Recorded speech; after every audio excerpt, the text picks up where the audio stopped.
kunjungan apostolik setelah 35 tahun. Jadi kunjungan pertama pada tahun 1970 Paulus ke-6, kemudian tahun 1989 Paus Yohanes Paulus kedua, dan sekarang beliau hadir di sini. Nah, ini tentu sekali lagi kebahagiaan dan kebanggaan bagi kita semua. Dan tadi beliau menyampaikan pesan bahwa pentingnya bagaimana kita menjaga dialog antar iman. Karena dialog antar iman itu menjadi kunci bagi toleransi dan perdamaian dunia. Saya kira ini juga hal yang akan nanti dibicarakan bersama dengan Presiden Jokowi besok hari. Dan insya Allah saya juga akan mendampingi beliau. Dan acara di Istiqlal nanti juga penting. Karena setelah pertemuan dengan Presiden, nanti beliau akan melanjutkan di Istiqlal ada acara Interfaith Dialog.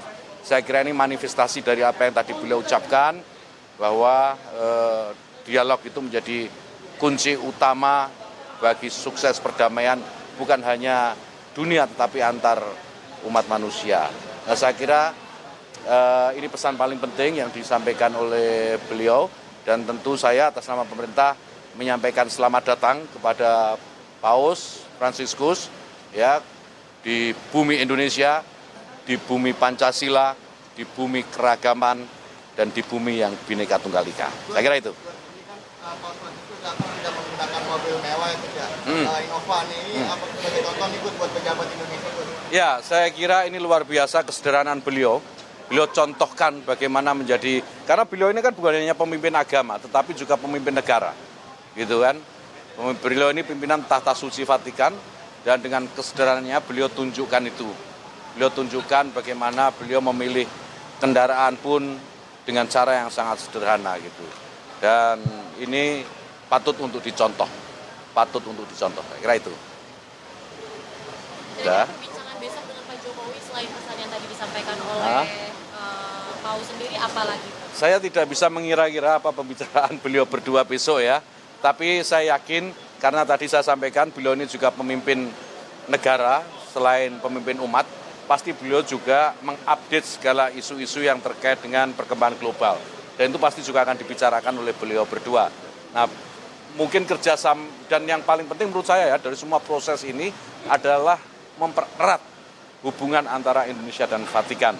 Besok saya update lagi setelah pertemuan beliau berdua kalau ada kesempatan. Ada rencana Paus ketemu Presiden Indonesia terpilih enggak?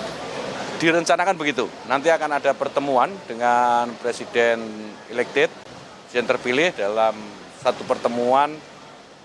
Nanti ditanya ya teknisnya ke protokol negara ya. Dan itu ada, memang ada, saya lihat randornya tapi saya tidak hafal. Tapi memang ada pertemuan dengan Presiden terpilih. Di hari apa? Di hari keberapa? Saya nggak hafal. Nanti ditanya ke protokol negara ya. Protokol istana. Apa yang kemudian ingin disampaikan kepada pemerintah sebagai Iya. pemimpin umat dan juga sebagai kepala? Iya, kita ingin tunjukkan bagaimana Indonesia ini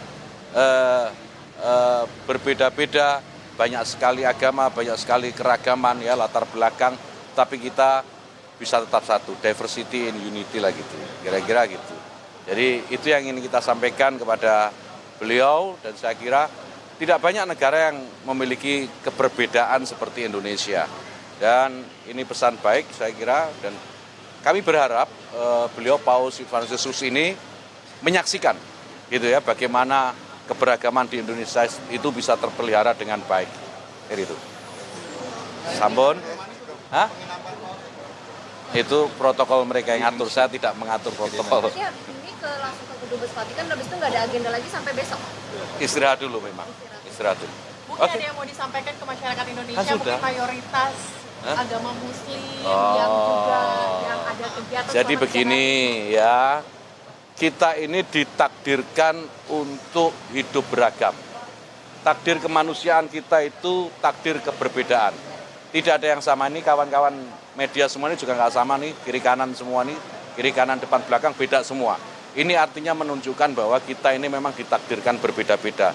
Tetapi dari pesan keberbedaan itu, yang penting bagaimana kita bisa menjamin bahwa kita semua saling bersatu, saling memahami, saling pengertian, memahami kekurangan dan kelebihan masing-masing, dan tetap menjaga persatuan dan kesatuan.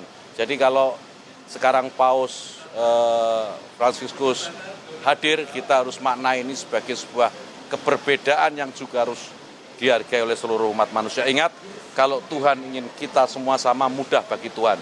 Jadi jangan meremehkan Tuhan. Kalau Tuhan menginginkan kita berbeda, yaitu keinginan Tuhan. Kita jangan melawan keinginan Tuhan. Oke? Thank you. Terima kasih semua.